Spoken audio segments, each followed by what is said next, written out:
What's up, Guardians? This is the High Man here, and today, it appears Concord 2, aka Highguard, is, well, it's in the dirt. It's Concord 2. I hate to break the news to you, yes, this is the third video we're doing, but this is the last one, because so much has happened with this game so quickly, and it really is quite stunning and baffling to behold. Not just the fact that Highguard recently, the developers were hit with mass layoffs and, quote, basically everyone is gone. But those who were laid off, or at least one developer in particular, was not capable of much introspection and sought to blame the response to the trailer at the Game Awards, the, content creators, rage bait, etc., etc. And I'm just here to set the record straight. Why did Highguard fail? I think it's pretty obvious, but just in case, let's go over some of these responses, some of these articles, and we'll get to the truth of the matter. It is quite funny. We've never seen a game like this before. Yeah, so GameSpot says, Highguard Studio hit with mass layoffs. Former dev says, most of the team is gone. Unfortunately, along with most of the team at Wildlife, I was laid off today. Former Highguard level designer Alex Garner shared on LinkedIn. The game released less than 3 weeks ago, and it appears that the game's developers have already been hit with large-scale layoffs. The news comes not long after studio head Chad Grenier made news by saying it doesn't matter whether the game gets 1,000 people or 100 million people. Well, that didn't age all that well, did it? And here's the thing, the failure of Highguard is not something I think should be celebrated. It's not a game that was so offensive like you wanted to hate it. It's like, hey, this has potential, but why did you release it like this? It's clearly unfinished. You didn't even have a beta test, yada, yada, yada. We'll get into that. But the point I'm trying to make right now is that, like, they are responsible for the game's failure, not the audience's reaction. It's like, your job is to provide the product that people want. Just like my job as a YouTuber, I make videos. I have to make videos that you want to watch. Are you interested in the failure and burial of Highguard? Well, then keep watching. This one really stings, as there was a lot of unreleased content I was really looking forward to that I and others designed for Highguard. Again, another point of the modern gaming live service business model is that games specifically launch in unfinished states, and when you don't have the brand recognition of something like, I don't know, Call of Duty or Halo or Fortnite or any of those games, you can't afford to launch in an unfinished state with the promise and the expectation that, oh, people are going to stick around for future updates. You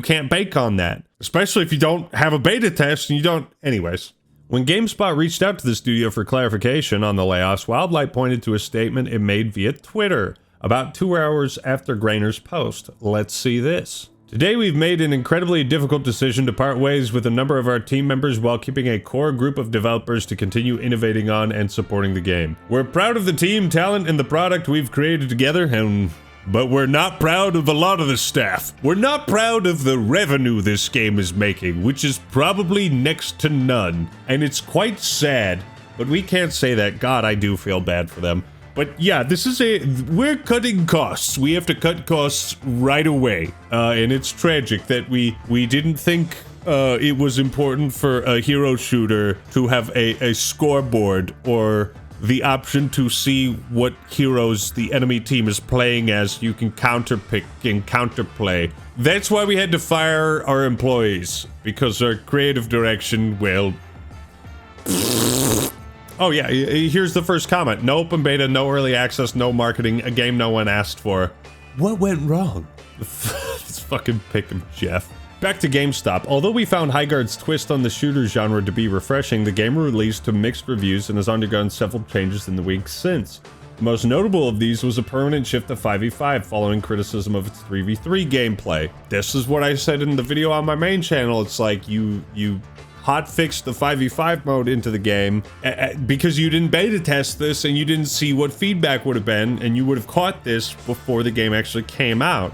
But 5v5, you're fighting for other people, so you're not paying full attention to one guy running off to fucking Timbuktu trying to plant a sword. Yeah, see, that's great and all, but 5v5 is better because I said so. Oh, I get it now. The fact that you were able to hotfix a 5v5 mode so quickly tells me that like the infrastructure was clearly there. You guys just like the smell of your own farts or something? Like you can't smell shit when it's on your lawn? What are you doing?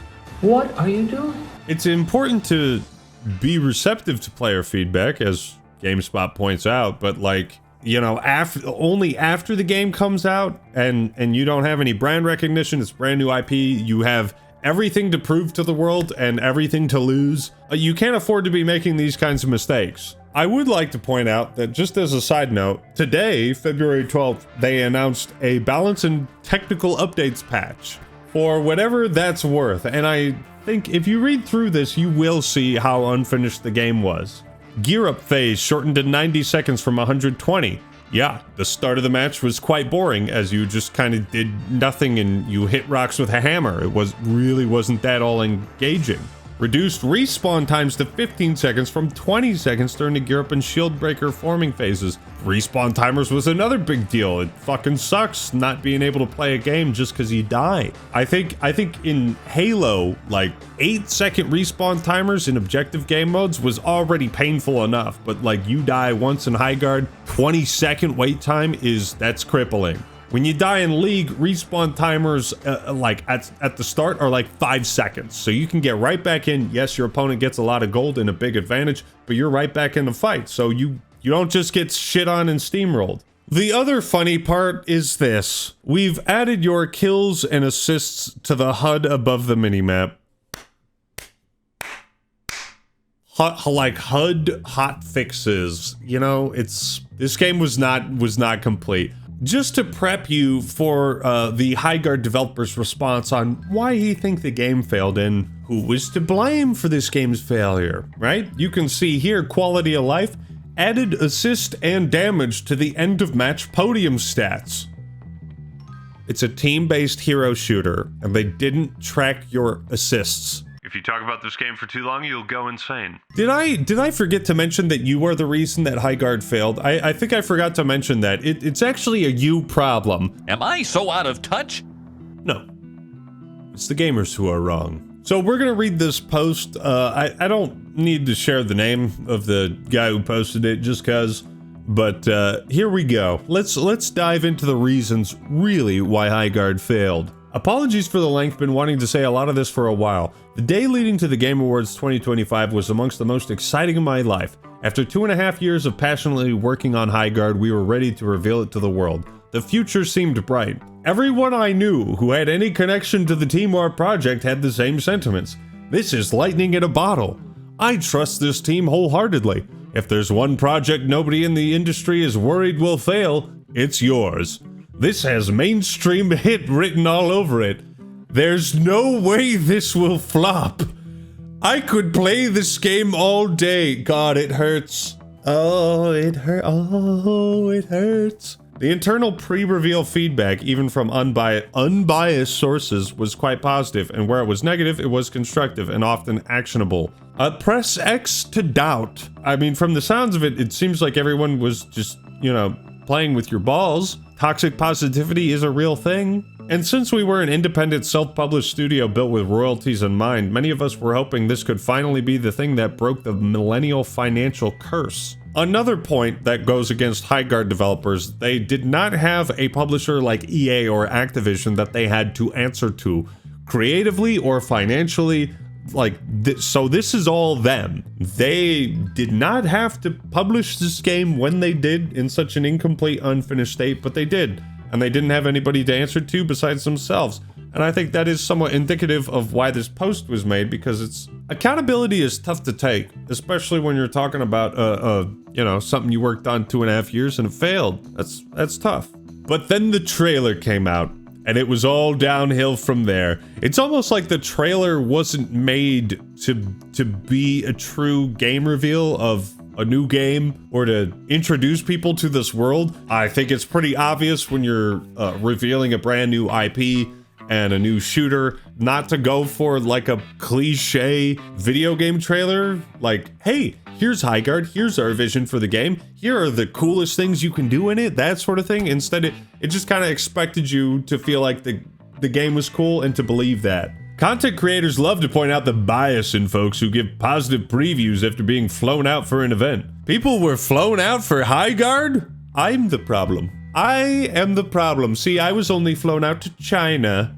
I wasn't flown out to Highguard City. But they ignore the fact that when their negative-leaning content gets 10 times the engagement of the positive, they got just as much incentive to lean into a disingenuous direction, whether consciously or not. You didn't have a scoreboard in the game.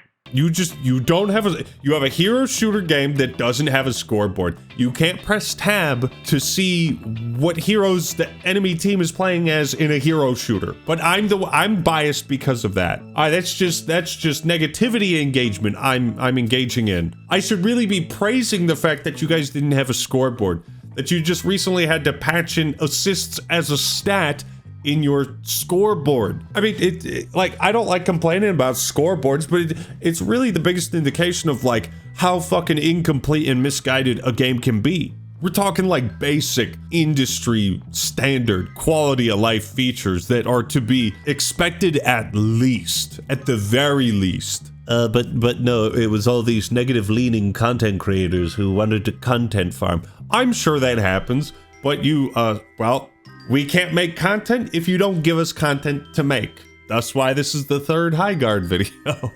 The hate started immediately. In addition to dogpiling on the trailer, I personally came under fire due to my naivety on Twitter. Thank you for calling it Twitter. You deserve some points for that at least. Which almost all of my now former co-workers had learned to avoid during their previous game launches. I think that's fair. That's fair. There's a lot of reasons to avoid modern day Twitter, so you're not wrong. After setting my Twitter account to private to protect my sanity, many content creators made videos and posts about me and my cowardice, amassing millions of views and inadvertently sending hundreds of angry gamers into my replies. That is something that certain content creators will do. They will actually target specific developers as opposed to like the CEO or the creative director or someone who is in charge of the game's final state. And they'll just target like whoever random game developer shows up on their feed. And that's true. That's fair. That being said, you guys really did not make a great game at the end of the day. They laughed at me for being proud of the game, told me to get out of the McDonald's application, and mocked me for listing having autism in my... Now I feel bad.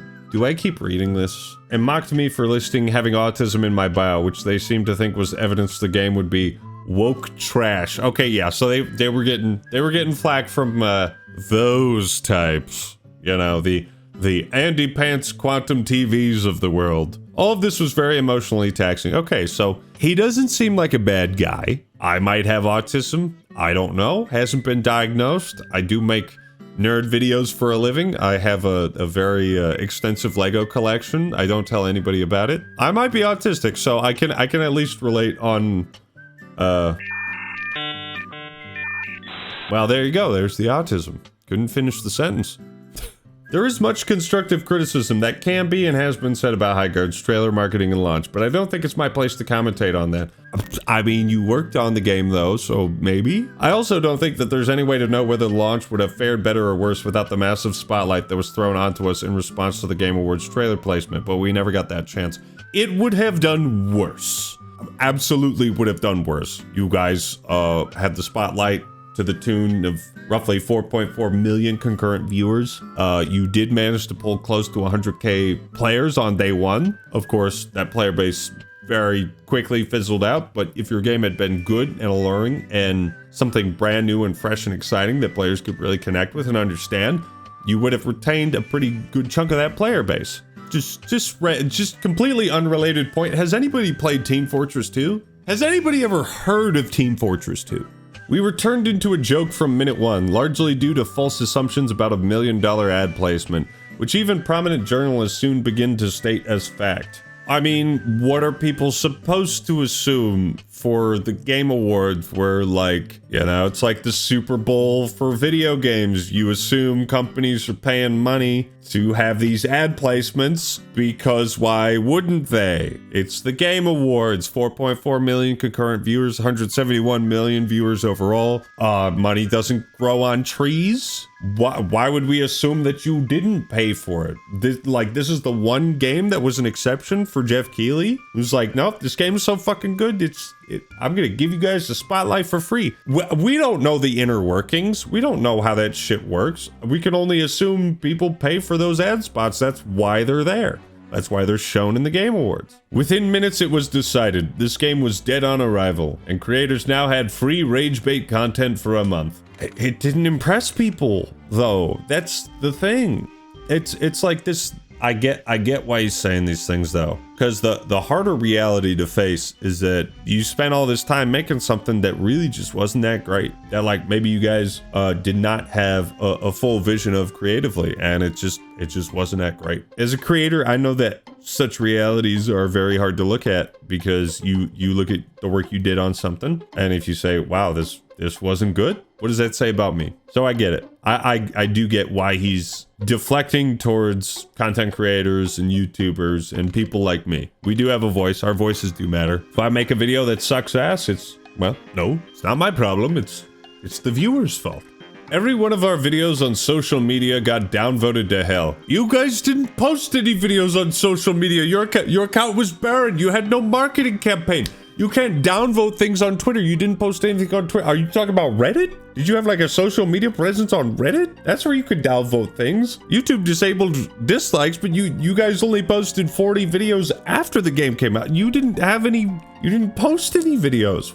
You're not doing yourself any favors like this by making no sense. Every one of our videos, I think he's talking about the one video that they posted. Comment sections were flooded with copy-paste meme phrases such as Concord 2 and Titanfall 3 died for this at launch. I think it just seems like you guys didn't learn anything from Concord. I feel like above all else, Concord should have been a very important learning and wake-up experience for people in the industry, and it seems you didn't learn anything from that. Thus why the Concord 2 comments came out, because your game looked like very similar, uninspired, generic art style, indescribable art style, a bunch of random characters, no real clear identity, and just kind of looks like an amalgamation of every other game you've played before. So at launch, we received over 14,000 review bumps from users with less than an hour of playtime.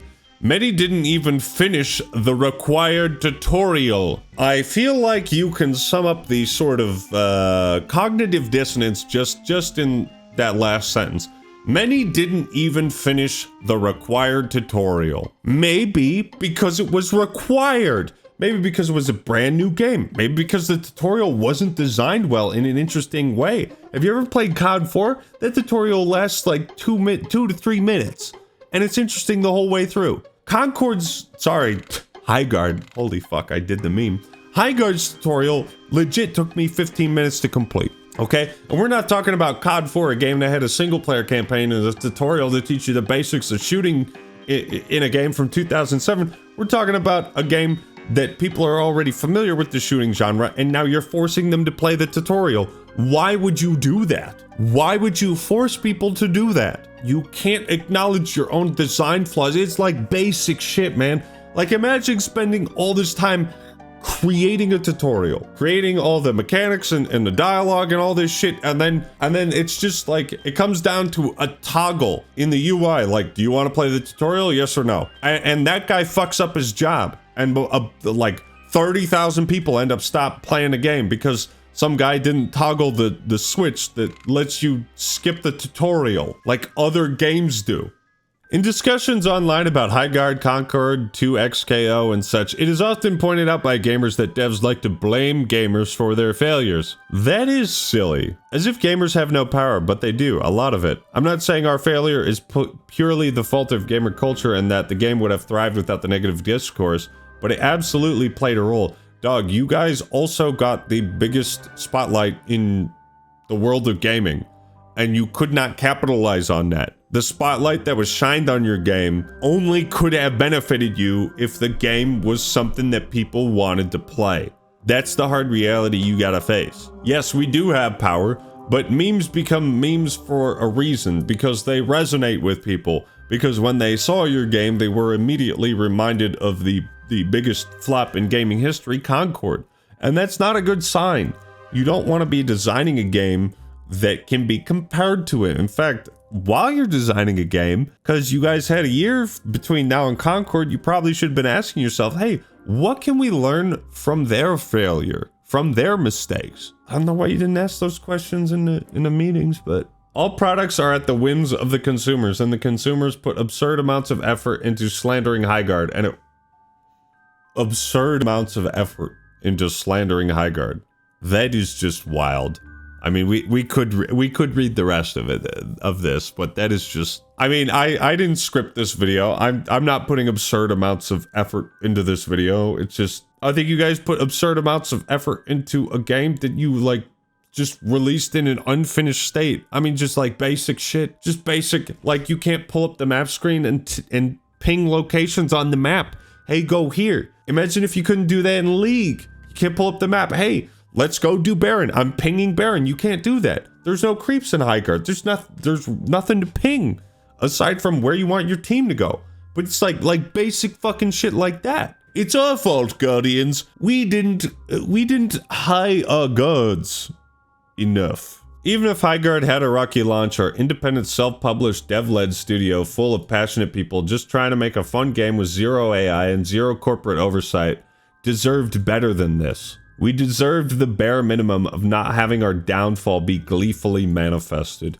You do deserve that. People should not be celebrating your failure. You cannot blame the average consumer, however, for questioning why you failed in the first place, when you had every advantage at your disposal, when we have studios like Larian who don't have that corporate oversight, who managed to make a fun video game with, you know, a pretty decent budget, and they managed to make a lot of money and not fire all of their employees. It seems like this post is really just avoiding the elephant in the room, which is that you guys did not make a good game. That's it. Brand new game, brand new IP. Here's one 3v3 game mode for first-person shooters, and the maps are twice as big as the maps in Halo 5's Warzone mode, which were made for 24 players plus AI. You didn't design these maps around the player count, and you had to hotfix more players in to make it playable and not a fucking snooze fest.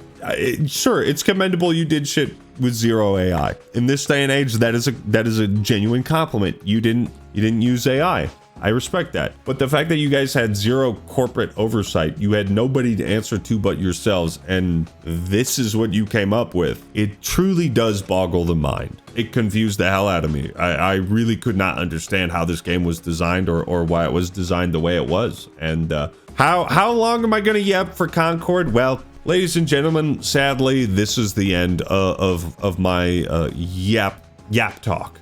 Actman's yap talk. I think I've said enough. Yeah, Highguard's failures are pretty self-explanatory and obvious. I felt like it was interesting to at least read and try to understand a developer's perspective. It does suck that they had to lay off people. Like I said in my video on the main channel, you can check that out in the description and pin comment if you want. But like I said in that video, I saw the game's potential, but it was like they built a road that went nowhere. Is what they did with Highguard. That's how I feel about it. Yeah, Concord 2 is very much an accurate meme. It seems the haters were not all that wrong. You know, everything happens for a reason. So hopefully you guys can keep your heads up, find a job, and do better work next time. All right. But what do you think? Are you gonna keep playing Highguard now that they've fired all the staff at the studio? Probably not, but let me know your thoughts and opinions in the comments below. Like the video if you enjoyed it, and subscribe to the Act Man for more awesome content. Alright everyone, that's all I got for today. This is the Act Man signing out. Peace!